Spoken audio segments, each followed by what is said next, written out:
Good day everyone, my name is Joseph Calasin and I will discuss about Dr. William Edwards Deming and his contributions to TQM. Dr. William Edwards Deming was born on October 14, 1900 at Sioux City, Iowa. He is widely acknowledged as the leading management thinker in the field of quality. He is a statistician and business consultant whose methods helped hasten Japan's recovery after the Second World War and beyond. Deming is known as the father of total quality management. At the age of 93, Deming died at his Washington home due to a cancer on December 20, 1993. His university career started at the University of Wyoming where he achieved an engineering degree in 1921, followed by his master's degree in mathematics and physics at the University of Colorado. He finished his studies at Yale University and he was awarded doctorate in mathematical physics. Deming's quality management is known throughout the world, and one of the most famous works of Deming is his contributions to the TQM, and that is the Deming's 14-point on quality management. It is a set of management practices help to improve or to increase the quality and productivity of a company. Point 1. Create constancy of purpose for improvement of products and service. So Dr. Deming suggests that there is a greater way to make money, and that is to provide jobs through innovation, research, constant improvement, and maintenance with the aim to become competitive. Point 2. Adopt a new philosophy, and it addresses leadership for change. So as we all know, we are in a new economic age. So if a company produces defective products or commit mistakes, it must not be tolerated. So people must have effective training so that they will understand their job, and they should not be afraid to ask for assistance when it is needed. Supervision must be effective and adequate. Point 3. Cease dependence on mass inspection. So we must eliminate the need for mass inspection by building quality into the product. So let's say for example, if a company accidentally produces defective products and they find out during the mass inspection, of course there will be loss in their capital or in their income. So the best thing to do is we must build a quality product at the first place so that there will be no need for mass inspection. So by doing that, we prevent producing defective products. Point 4. End awarding business on price. So we must end the practice of awarding business on the basis of the price. Instead, we minimize the total cost. So move towards one supplier in any one item on a long-term relationship of loyalty and trust. Point 5. Improve the system of production and service constantly. So as we all know, improvement is not a one-time effort. Management is obligated to continually look for ways to reduce the waste and improve the quality of the product that they are making. Point 6. Institute training. Point 6 is the training and retraining of the management and the people. Dr. Deming's point is that workers are not trained not just to do the job, but they must know what their job is and why it is being done. Point 7.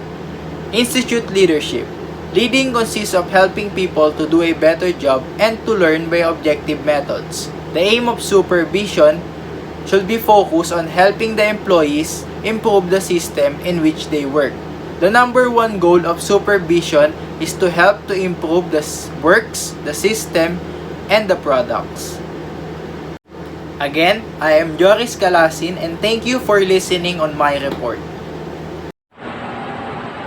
Good day everyone. My name is Alberto Payal. The topic for today is all about Edward Deming 14 points for TQM. Number 8. Drive out to field so that everyone effective for the company. Number 9. Break down barriers between development people, research design, and level products. And number 10, eliminate slogan. 2. In order, distortion, and the workforce and the necessary achieve. And number 11, eliminate the product to numerical codes in order to accept the quality and its materials and just a number. And number 12, remove the barriers pride to workshop. And number 13, institute the program education training to build the workforce. And number 14, take the action accomplished the transformation to management the work mass and together the methods to rather the number works. Quality, productivity, and competitive position. Out of the crisis, 1982 to 1986, the new economic for industry, government education, 1993, other works. Deming was the author of the quality, productivity, and competitive positions of the crisis of 1982 to 1986, the new economic growth, and 1993, the government education, and Deming was playing the flute and the drums, and the composed the music, and the truth the increasing the scarlet, the growth, the composition, and the arrange, the foundation, and the banner. Good day. My name is Javier Gapayaw. Thank you for the listening. I'm Krista Nancy Gantang, and I'm going to report about Joseph M. Duran. Joseph M. Duran is the father of quality and the Romanian-born American engineer and management consultant. Was a evangelist for quality and quality management, having written several books on those subjects, and the brother of Academy Award winner Nathan Duran. So, following his high school graduation in 1920, in 1924 Dr. Duran graduated with a degree in electrical engineering and was hired by Western Electric's Hawthorne Works. Joseph Duran was an engineer and administrative and business consultant who revolutionized concepts around business management and quality management at different levels of production. He was born in 1908 in Romania, in a place called Brali, and died in the United States in 2008 when 103 years of age. It was in the American nation that Duran developed most of his life. So who is Joseph Duran in Total Quality Management or TQM? He revolutionized the Japanese philosophy or quality management and in no small way worked to help their economy into the industrial leader it is today. So Dr. Duran was the first to incorporate the human aspect of quality management, which is referred to as total quality management.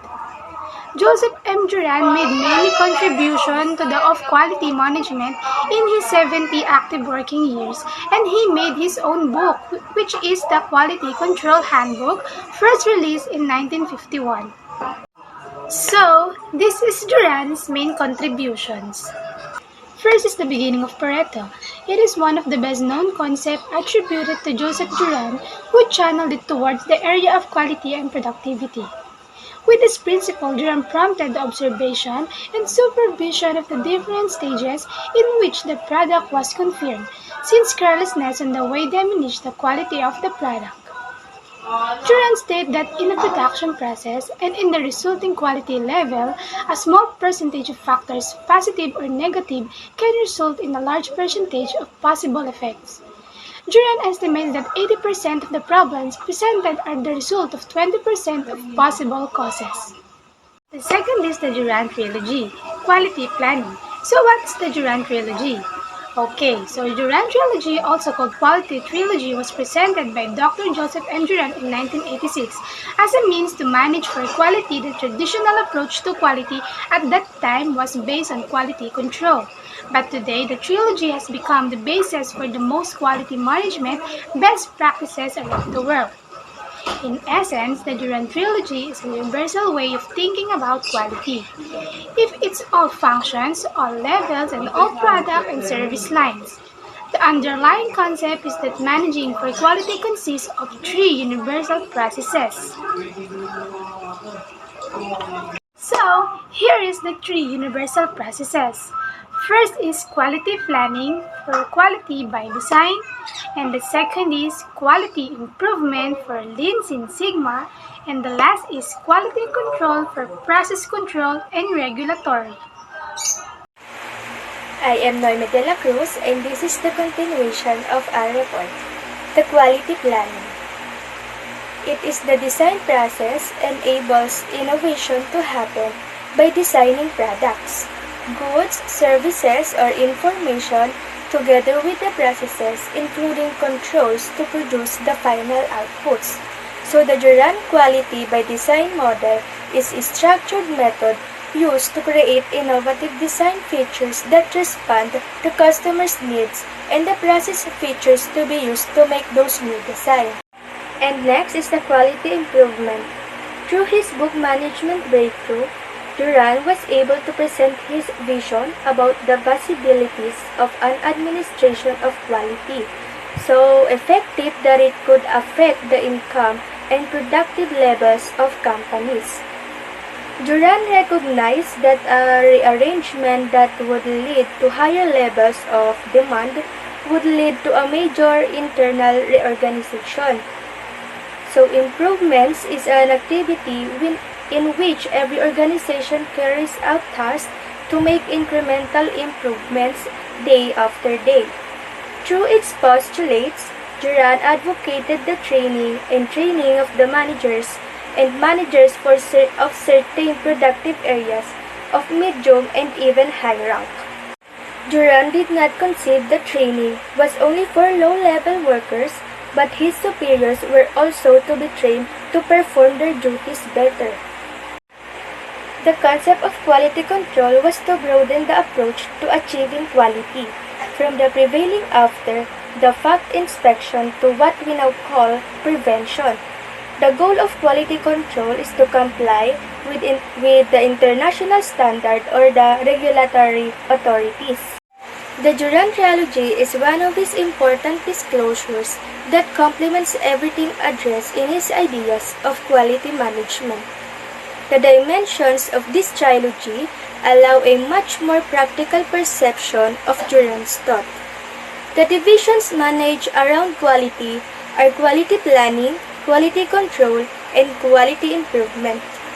The quality planning is to achieve certain objectives that allow starting towards a global project of eventual materialization.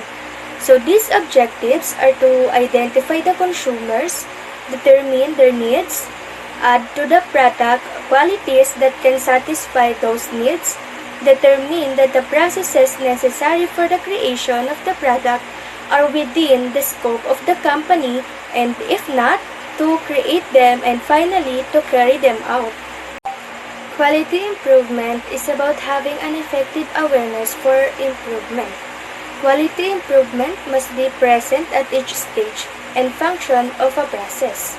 The infrastructure to sustain quality ideals must be efficiently created and implemented, and internal processes must be analyzed and collated regularly. In addition, staff must be properly trained. And this quality control is perceived as a feedback process in which aspects already directly related to the finished product are observed. So the actual performance level of the product is evaluated and compared to the goals and objectives set out in the beginning in order to follow up the differences and solve them in the future. And one of his contributions is the quality revolution in Japan. So years after the World War II, the quality level of Japanese products was among the lowest in the world.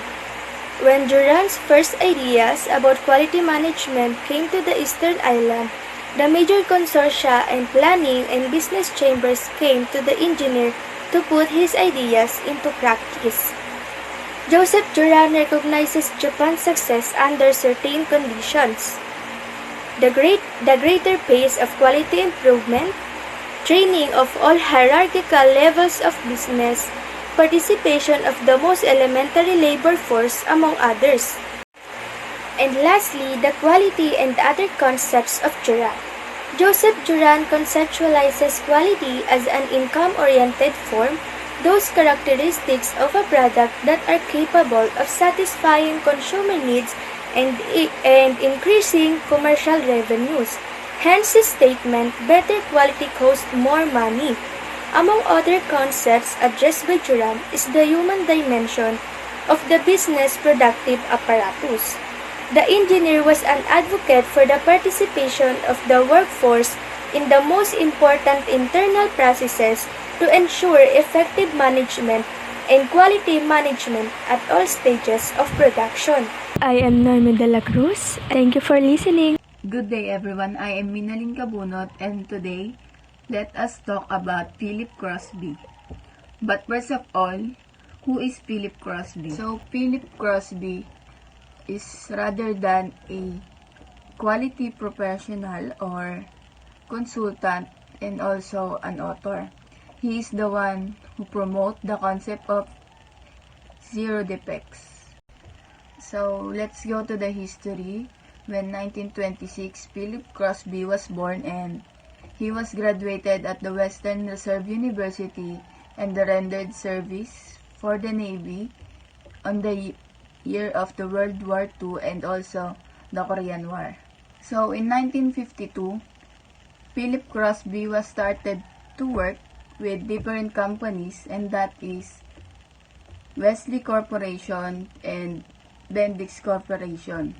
The first one that Philip Crosby was entered is the Wesley Corporation because after that he switched on the Bendix Corporation, and another 2 years he switched again with the Martin Company, and on that Martin Company he was implement and promote the concept of zero defects.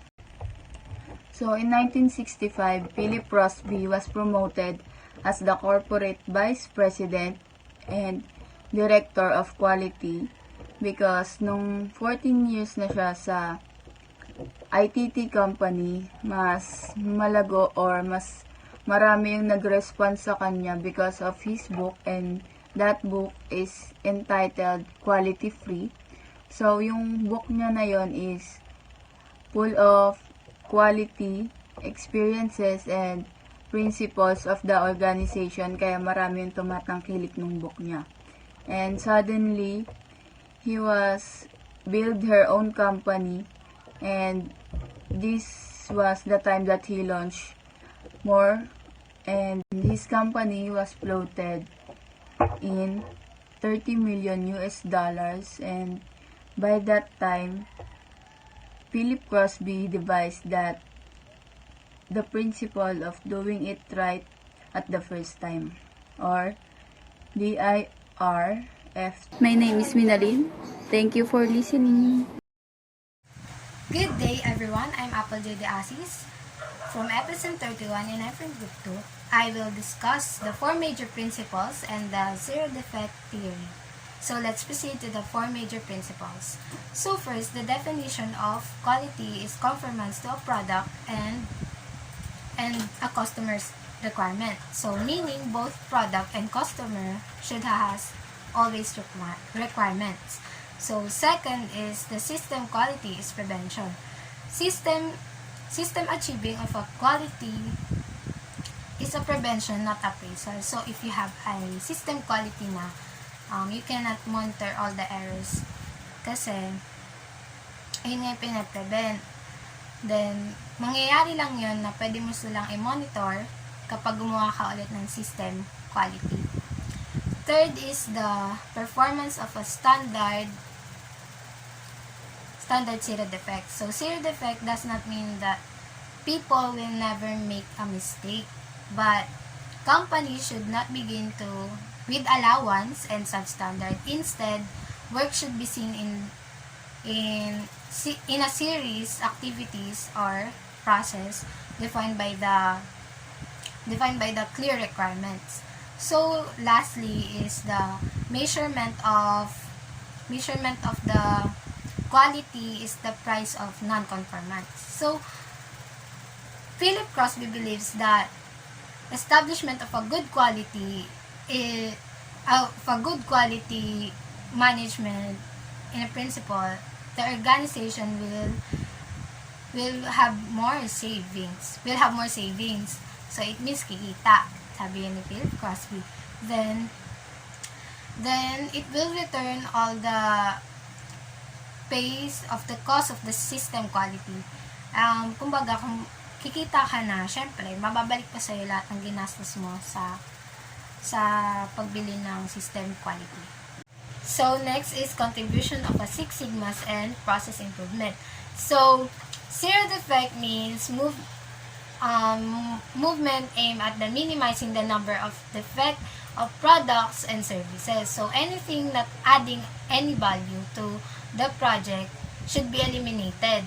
So, eliminated waste is good because it lead us to a process movement and consequently lower cost. So, this concept of theory has doing it right the first time. So, ano nga po ba yun?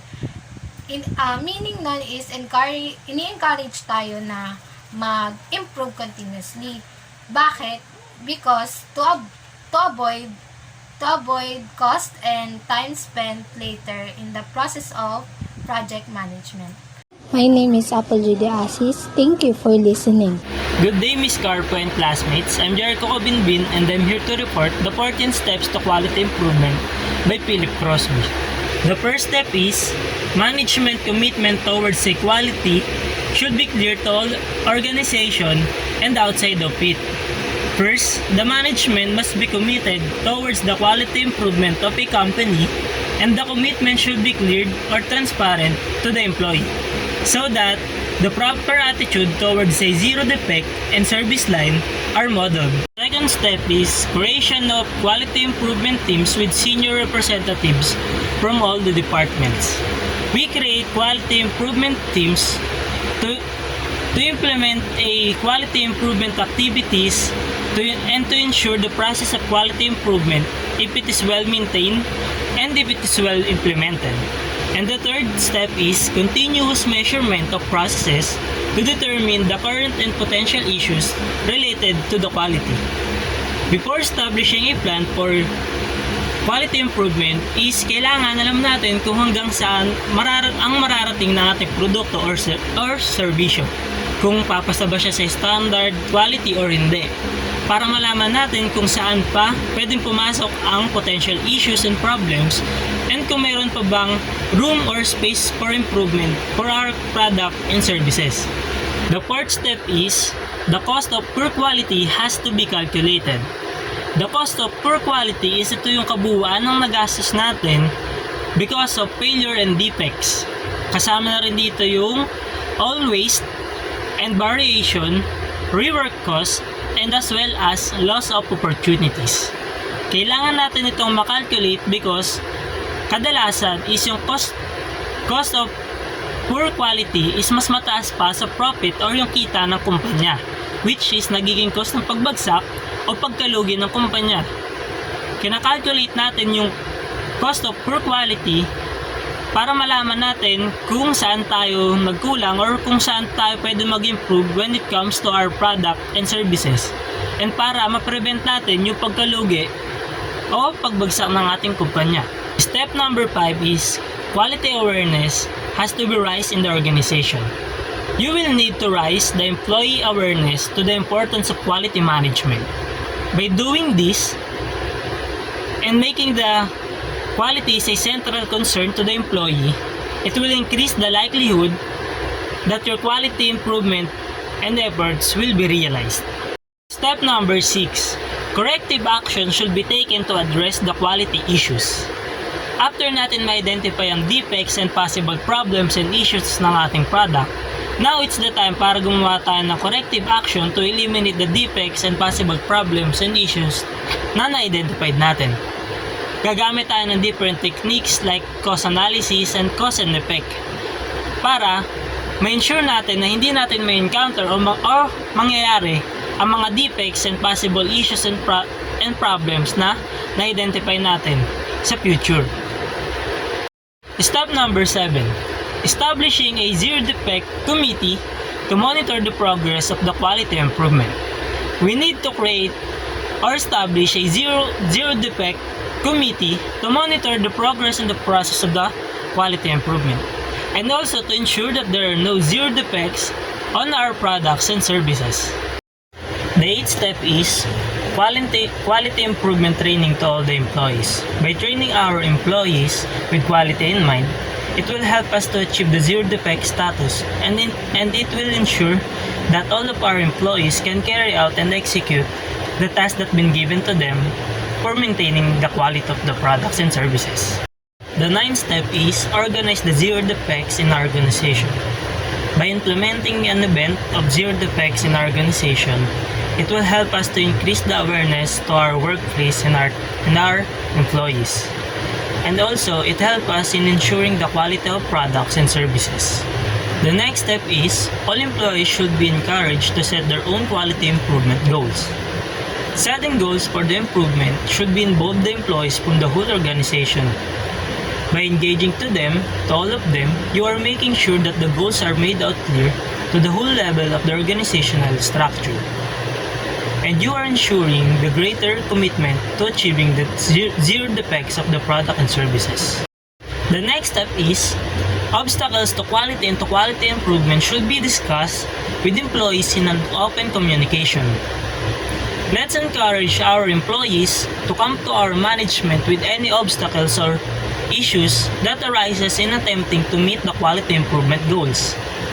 Avoiding complication just before it rises on one organization is through communication of the employees and the supervisors. Communication can prevent the hindrance for the quality improvement efforts. The next step is, participant efforts should be recognized. Recognizing the efforts of the employees that participate and excel in the quality improvement has a big impact on them, because it will encourage them to continue the good work, and also it will inspire other employees to participate. The next step is, quality council should be created. We need to create quality council because they are the one who's handling and only focusing on the planning of the quality improvement. Also, they are the one who is setting the goals for the organization. The last step is, quality improvement is a continuous process and it keeps going. The last step is all about making improvements on our quality and products. In order to achieve that is we need to do it again, the 14th step of cross-B in quality improvement, because quality improvement is a continuous process and it never ends. Again, I'm Jericho Kabinbin and thank you for listening.